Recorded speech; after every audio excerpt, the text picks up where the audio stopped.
En el Evangelio de Mateo, Sermón del Monte, estamos en nuestro último capítulo, Mateo capítulo 7, y en esta mañana vamos a estudiar los versículos 1 al 6. Y quiero que me acompañen en la lectura.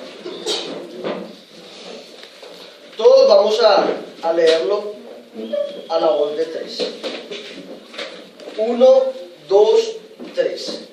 No juzguen a nadie para que nadie los juzgue a ustedes, porque tal como juzguen se les juzgará, y con la medida que midan a otros se les medirá a ustedes. ¿Por qué te fijas en la astilla que tiene tu hermano en el ojo y no le das importancia a la viga que está en el tuyo? ¿Cómo puedes decirle a tu hermano: déjame sacarte la astilla del ojo, cuando ahí tienes una viga en el tuyo? Hipócrita, saca primero la viga de tu propio ojo, y entonces verás con claridad para sacar la astilla del ojo de tu hermano. No den lo sagrado a los perros, no sea que se vuelvan contra ustedes y los despedacen, ni echen sus perlas a los cerdos, no sea que las pisoteen. Amén. Amén. Hermanos, en estos 6 versículos que vamos a exponer el día de hoy, hay 3 mandamientos. En el versículo 1 dice: no juzguéis. Y en el versículo 6 dice: no den lo sagrado a los perros, ni echen sus perlas a los cerdos. Estos 3 mandamientos, negativos que da el Señor Jesucristo, han sido malinterpretados a lo largo de la historia por muchos círculos evangélicos y por el mundo. Y hoy vamos a darnos cuenta cómo inclusive hasta los impíos, cuando les conviene, entonces sí toman palabras del Señor Jesucristo.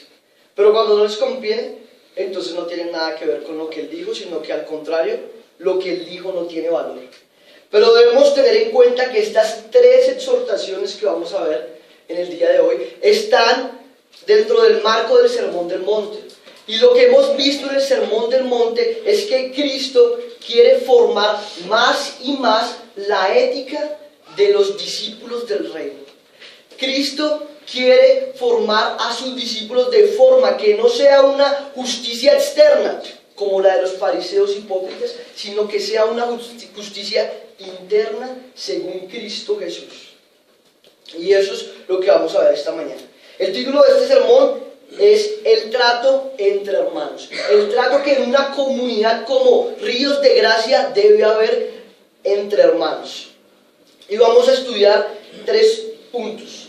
No juzgues a tu hermano, no seas hipócrita con tu hermano, y no deis lo santo al que no es hermano.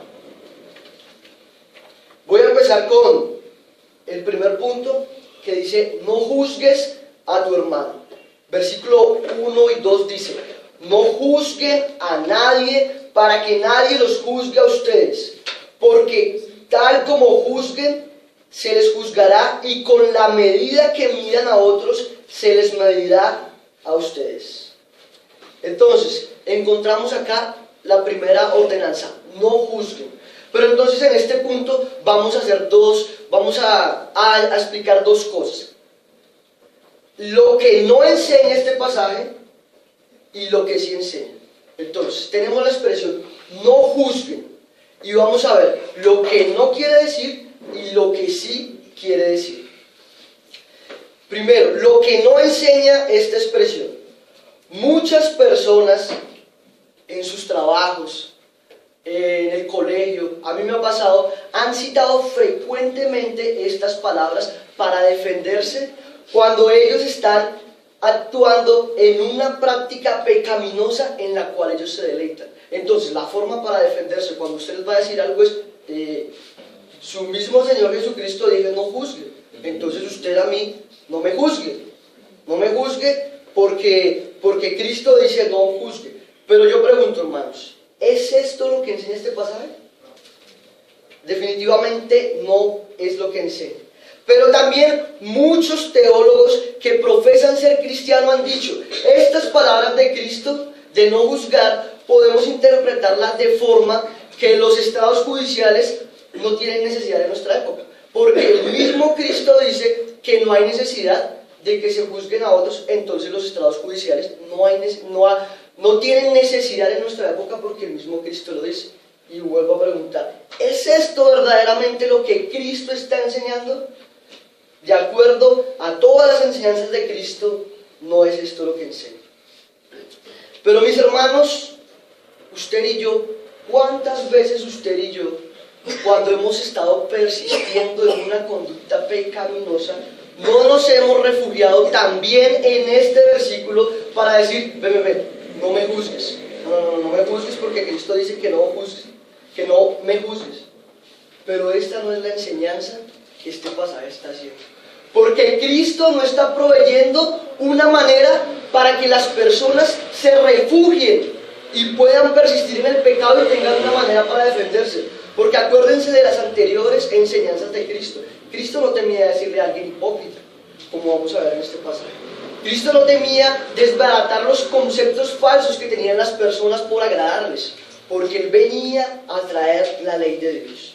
Por tanto, quiero leerles unos pasajes, solo se los voy a leer para que usted los examine en su mente, para ver si lo que hemos dicho es verdaderamente lo que enseña este pasaje. Primera de Corintios 6, 9 y 10.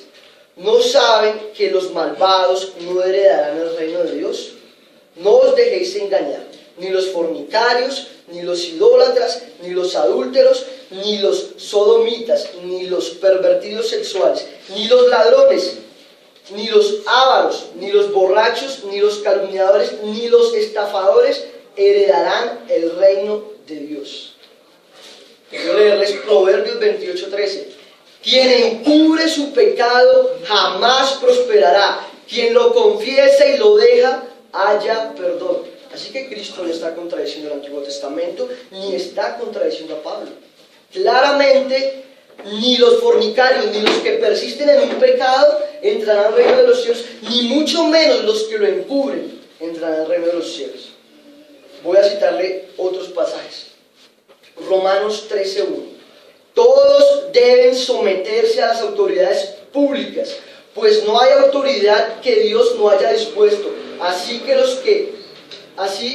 las que existen fueron establecidas por Él. Así que aquellos que presumen decir que las entidades de juzgar no son aplicables a esta época es una mentira. Porque el mismo Pablo, enseñando en nombre de Cristo Jesús, dice que nos sujetemos a las autoridades públicas y civiles. Y de igual manera, cuando se le preguntó a Cristo acerca del impuesto, ¿qué dijo Cristo? Al César lo que es del César y a Dios lo que es de Dios. Entonces, es mentira lo que dicen estos teólogos. Y por último, un versículo para nosotros, los hermanos.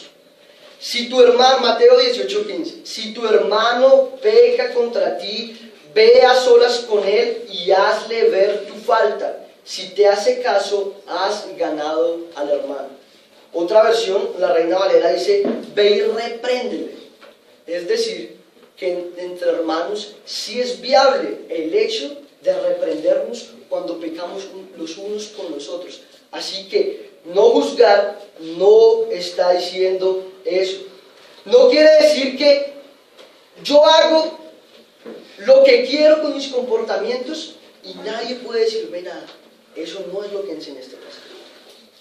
Así que vamos a pasar a ver qué sí es lo que enseña entonces este pasaje. No sé si recuerdan cuando yo prediqué acerca del amor hacia los enemigos, que les decía que había una expresión que era ojo por ojo y diente por diente. Esta expresión de ojo por ojo y diente por diente era mal interpretada por los fariseos porque ellos la aplicaban en su uso de relacionarse de hermanos a hermanos. Entonces ellos la aplicaban contra el hermano, no, entonces el hermano me hizo esto, yo le voy a hacer esto. Pero nos dimos cuenta que en el Antiguo Testamento esta frase, ojo por ojo y diente por diente, era específicamente para los jueces, precisamente para evitar que en el pueblo hubiera una cantidad de peleas entre ellos. De igual manera, el juzgar como juez a tu hermano no es algo que se ha dado a ti. Lo que quiere decir este pasaje es lo siguiente, mis hermanos. Tú no eres nadie para ponerte como juez de tu hermano. Tú no eres el juez de tu hermano. Tú no eres quien para declararlo culpable, para condenarlo a él, que es simplemente tu hermano, hijo de un mismo padre. Si es tu hermano el que está contigo, es uno igual a ti. Tú no eres más que él como para colocarte en el lugar de determinar si lo que está haciendo de él es condenable o no es condenable. Y eso es lo que quiere atacar el Señor Jesucristo. El pasaje paralelo de este versículo en Lucas dice lo siguiente: no juzguen y no se les juzgará, no condenen y no se les condenará, perdonen y se les perdonará. Así que cuando tú te pones en el papel de juez sobre tu hermano, tú estás tomando un lugar que no te corresponde a ti. Porque el único juez de los creyentes y los no creyentes es Dios. Y el abogado de los creyentes es Cristo.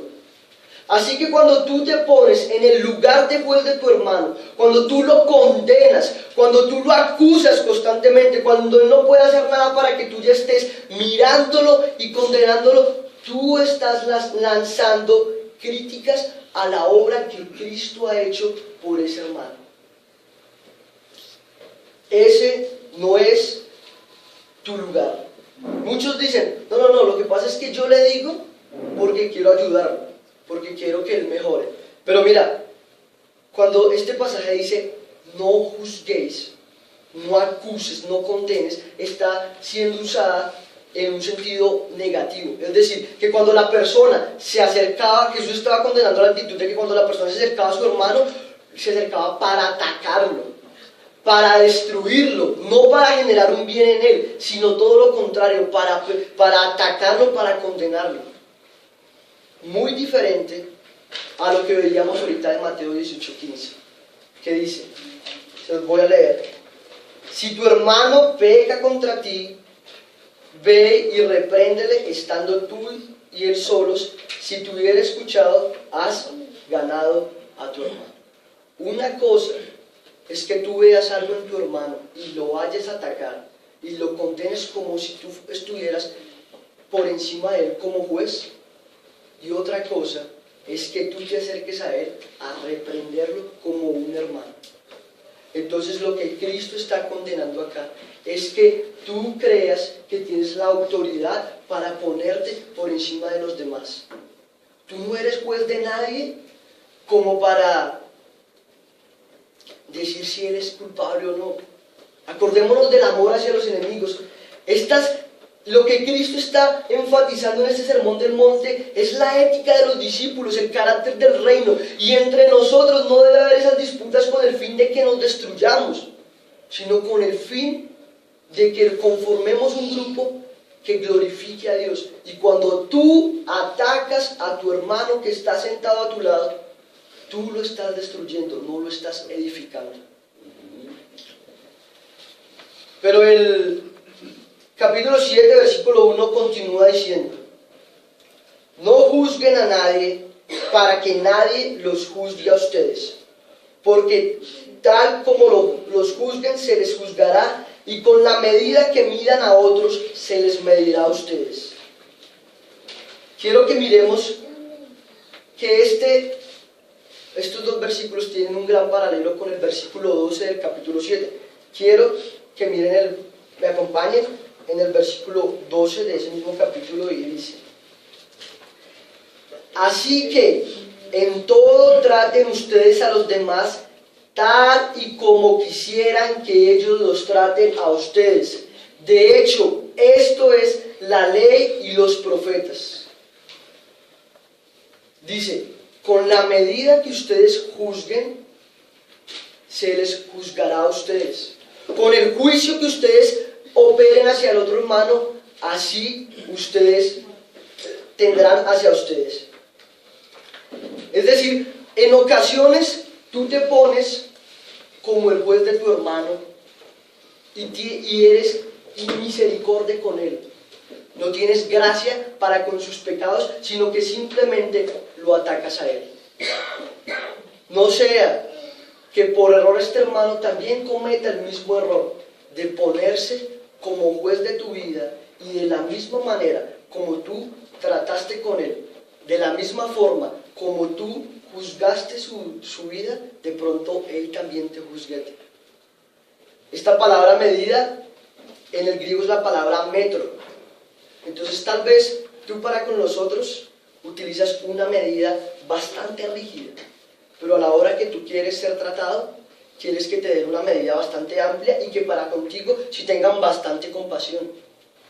Por ahí dice una frase que nosotros, si así como somos de estrictos con los pecados de los demás, fuéramos estrictos con nuestros pecados, entonces seríamos más misericordiosos con nuestros hermanos.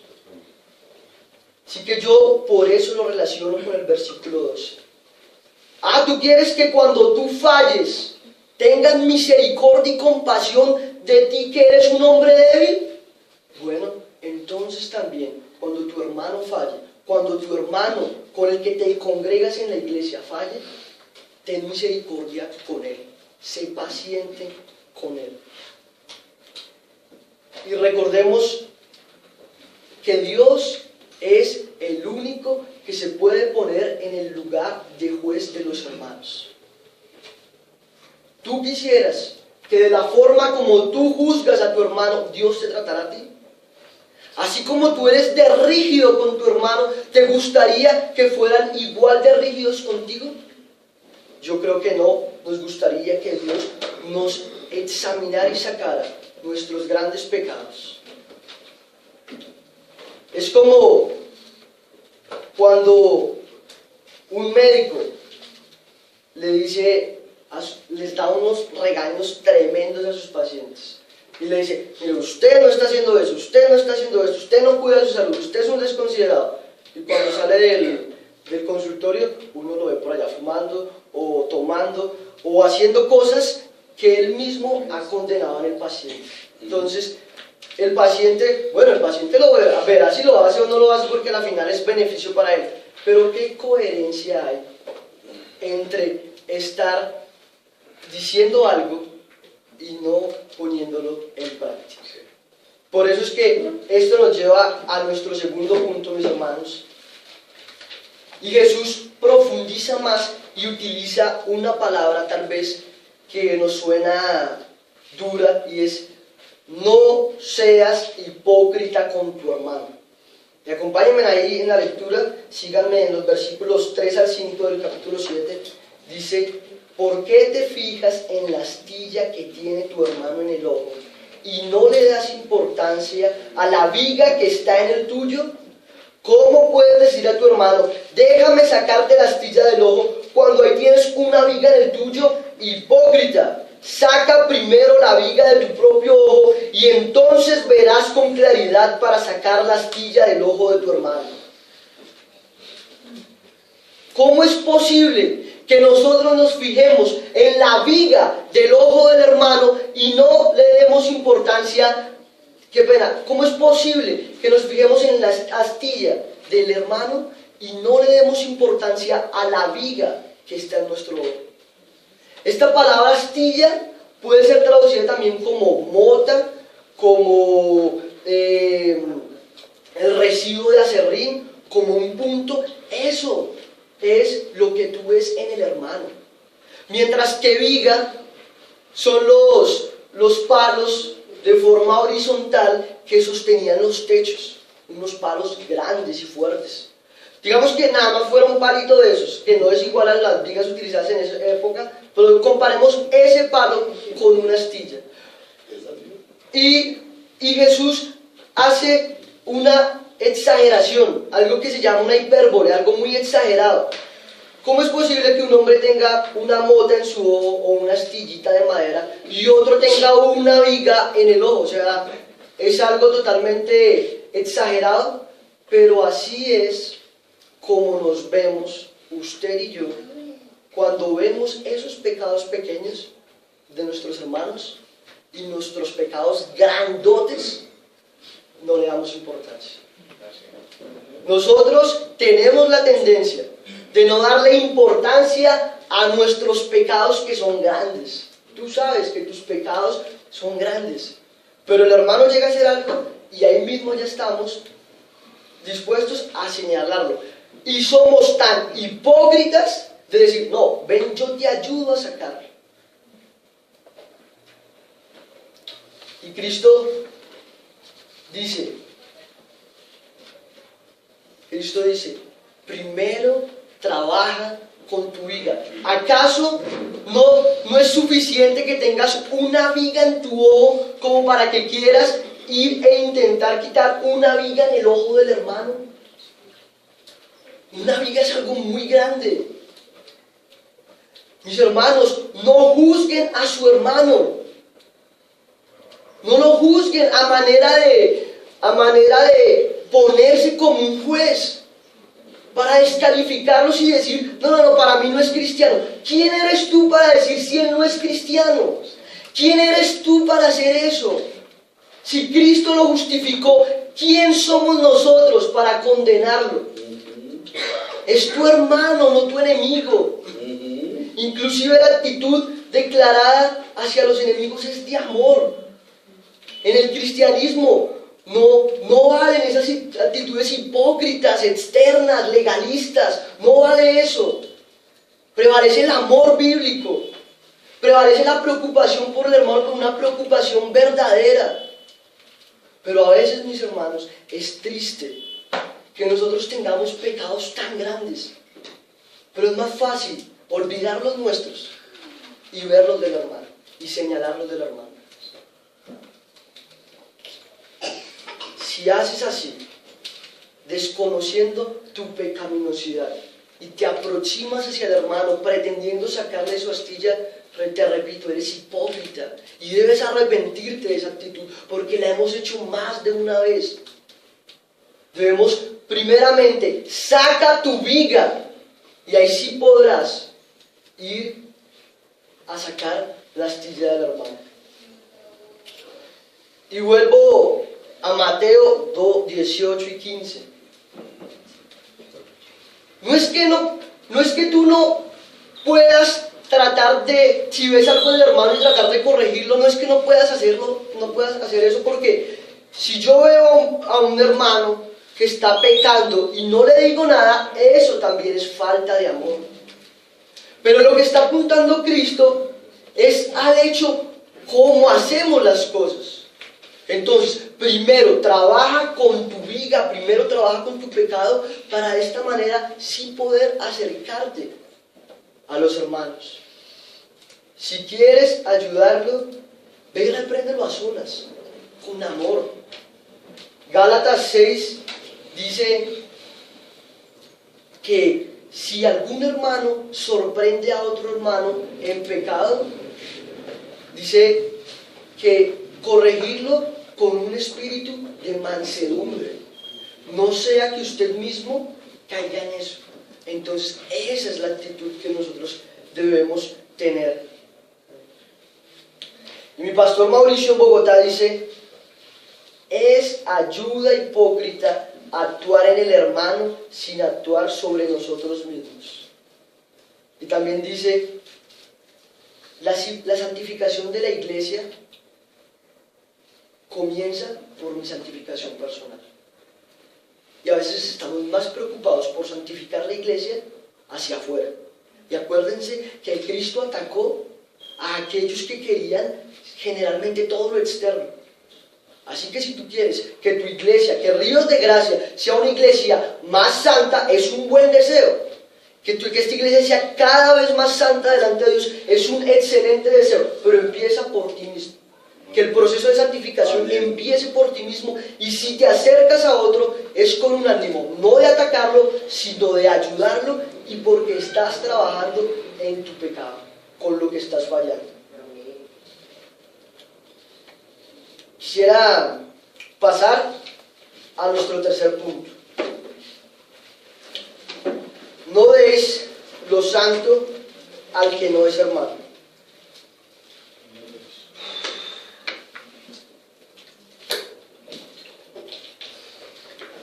Versículo 6.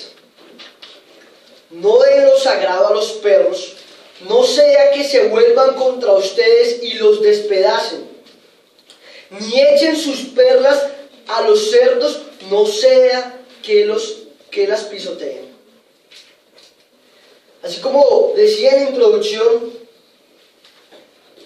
estos tres mandamientos que estamos viendo el día de hoy de no juzgar, no dar, no den lo sagrado a los perros y ni echen sus perlas a los cerdos, han sido de debate, y en especial este versículo.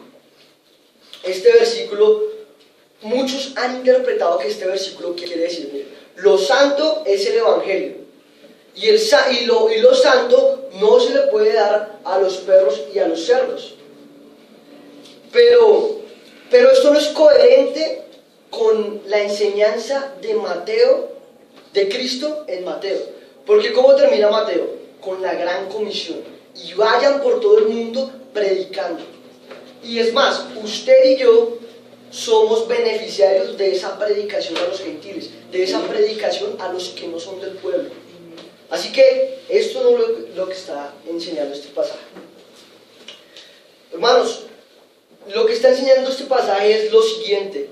Desde el capítulo 5, Cristo comenzó a enseñar la ética del reino a sus discípulos. Él comenzó a dar lo sagrado a los hijos, comenzó a dar perlas a los creyentes.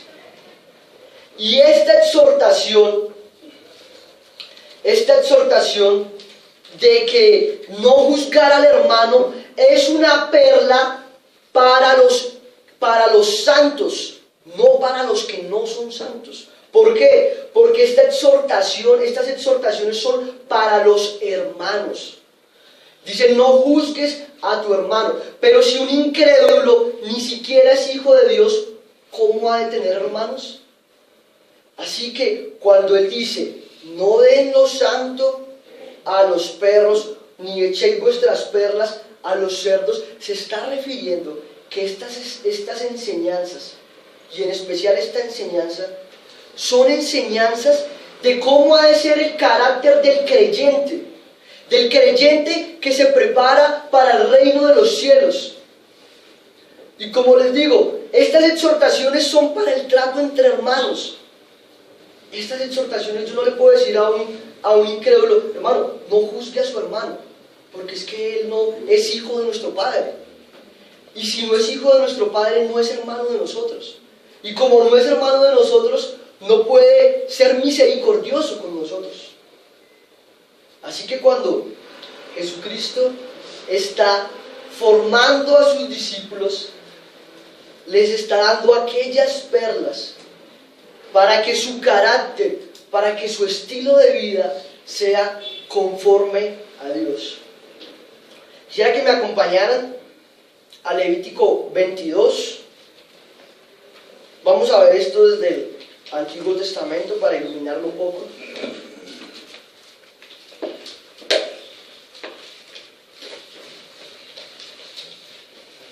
Y quiero que algún hermano me lea el versículo 10. Antes de leerlo, el contexto de este capítulo está hablando de la santidad de las ofrendas. Está hablando que las ofrendas son algo sagrado. Y quiero que alguien ahora sí me lea el versículo 10. Por favor. Nadie ajeno a la familia sacerdotal comerá de las ofrendas sagradas, ni tampoco comerá de ellas ningún huésped del sacerdote ni su jornalero. Pero sí podrá comer de ellas el esclavo comprado por un sacerdote y el esclavo nacido en casa de niño. Si la hija de un sacerdote se casa con alguien que no sea sacerdote, no podrá comer de las ofrendas recibidas como contribución. Pero si queda viuda o divorciada y sin haber tenido hijos regresa a la casa de su padre como cuando era soltera, entonces sí podrá comer del alimento de su padre. Pero nadie ajeno a la familia sacerdotal está autorizado para comerlo. Hasta ahí. nadie ajeno al pueblo podía comer de las ofrendas santas del pueblo. Nadie ajeno podía comer. Solo aquellos que pertenecían al pueblo podían comer de lo santo. Mis hermanos, ustedes hoy en la iglesia pueden comer de lo santo. Ustedes son discípulos.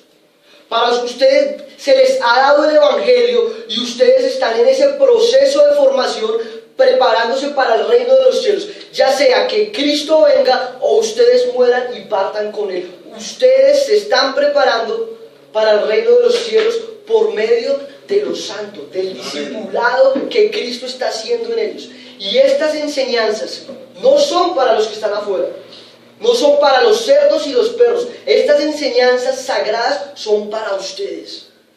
Estas enseñanzas son para ustedes. Usted no le puede decir a una persona inconversa, no juzgue a su hermano. No, usted lo que le tiene que decir es, crea en Cristo para poder ser hermano. Ellos no necesitan la ética moral del reino, ellos necesitan a Cristo para que los entre al reino. Amén. Amén.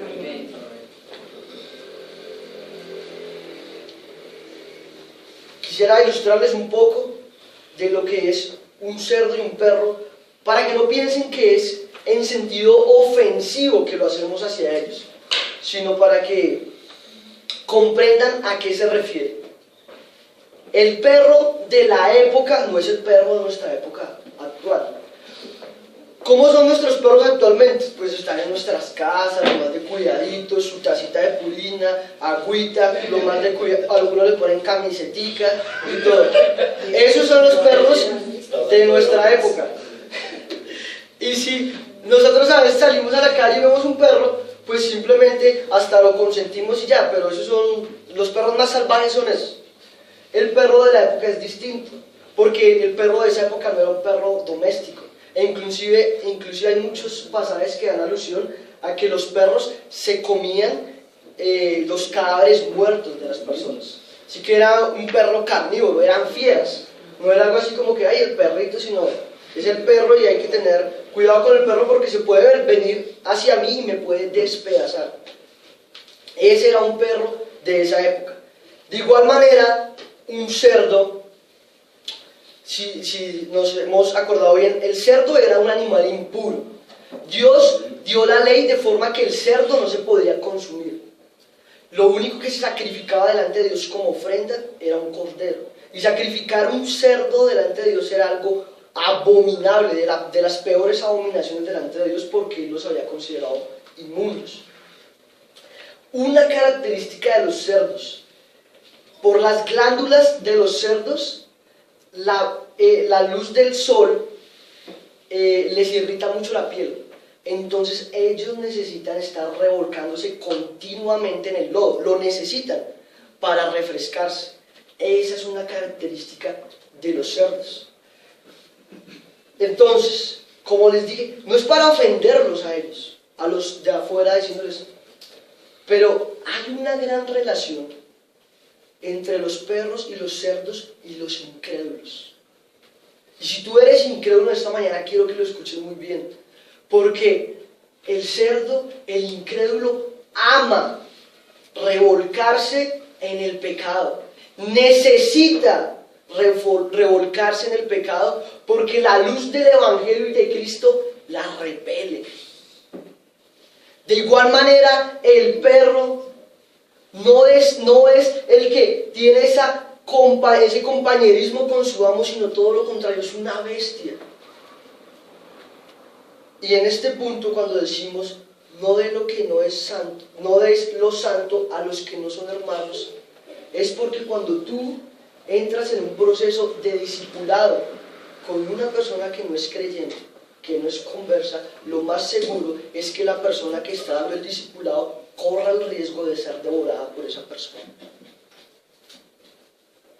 Corre el riesgo de que esa persona se levante en críticas y en ataque hacia la persona que le está dando eso, porque no haya deleite en la comida que le estamos dando. Por eso le digo, un inconverso no necesita discipulado cristiano. Un inconverso necesita el Evangelio de Cristo para ser salvo.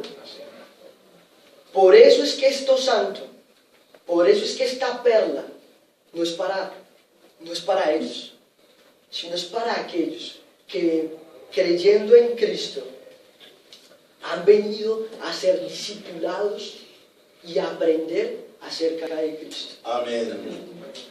Es para aquellos que dicen, yo quiero estar en el reino de mi Padre. Amén. Yo quiero dejar de ser hipócrita. Yo quiero dejar de estar mirando la viga del hermano y yo quiero trabajar en la mía y ayudarle, pero estar trabajando en la mía sinceramente. Es para aquellos que son estas éticas morales del reino. El sermón del monte es para ellos.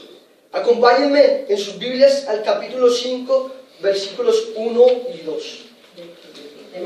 Mateo capítulo 5, 1 y 2.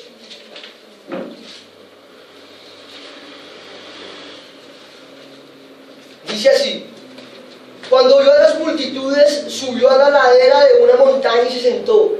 Sus discípulos se acercaron y tomando él la palabra comenzó a enseñarles. ¿A quiénes enseñaba? A sus discípulos. Y es verdad que cuando baja del monte hay mucha gente, o cuando termina su enseñanza hay mucha gente y dicen que se maravillaban de su doctrina, pero si nos damos cuenta por estos versículos y por las enseñanzas que hemos visto, Cristo estaba discipulando a sus discípulos, preparándose para el reino. Y estas perlas hoy te son dadas a ti. Este discipulado en la iglesia Ríos de Gracia ha sido dado a ti, pero que no seas tú como los cerdos que no hayan deleite en estas perlas, sino que los pisotean, sino que hayas deleite en esto sagrado y santo que es de Dios. Amén. Quiero finalizar con unas aplicaciones, hermanos, recordando todo lo que hemos enseñado. En primer lugar, tú no debes ponerte en el lugar de juez sobre tu hermano. No eres más que tu hermano, simplemente eres su hermano. Así tú lleves 10 años y él lleve 2 meses, no eres quien para condenarlo. No eres juez de tu hermano. Si Cristo, con su vida y con su muerte, dejó en paz y salvo a todos sus hijos ante la ley divina, los dejó en paz. Y en Romanos 8 dice, ¿quién acusará a los escogidos de Dios?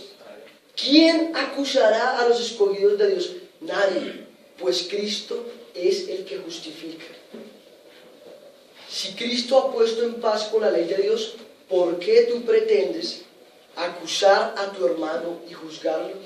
No eres juez de tu hermano.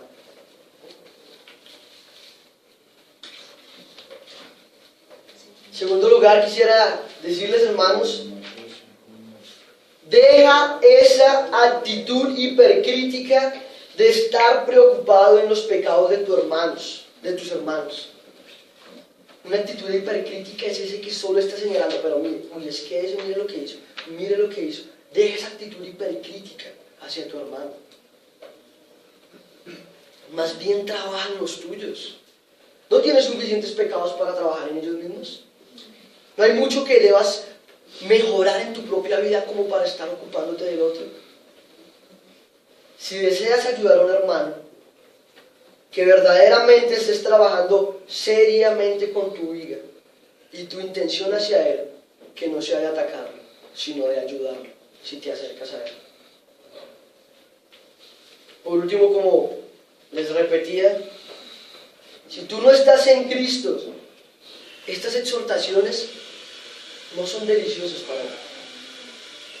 Si tú has pensado y has meditado o vienes por primera vez y tú hallas que no estás en Cristo, tú necesitas a Cristo.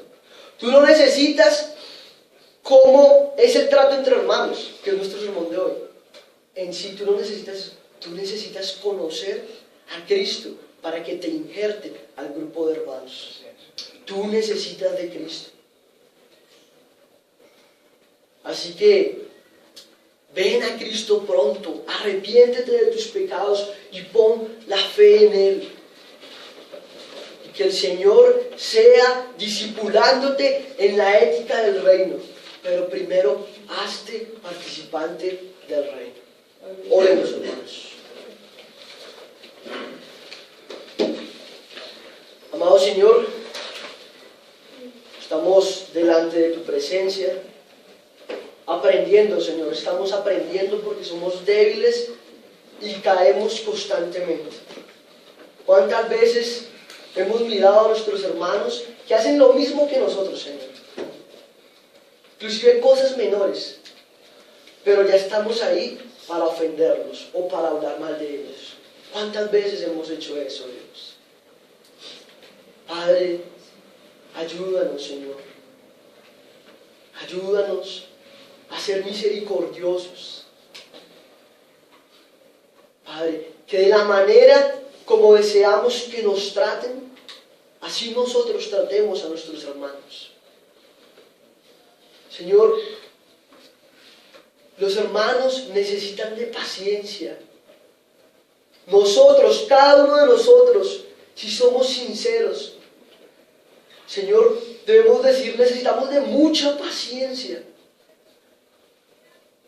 Si nosotros necesitamos de paciencia, Dios, danos paciencia para comprender al otro hermano. Calma. Ayúdanos, Espíritu Santo. Fortalécenos y guíanos para hacer las cosas bien. En el nombre de Cristo Jesús. Amén. Amén. Muy bien, gracias, hermano.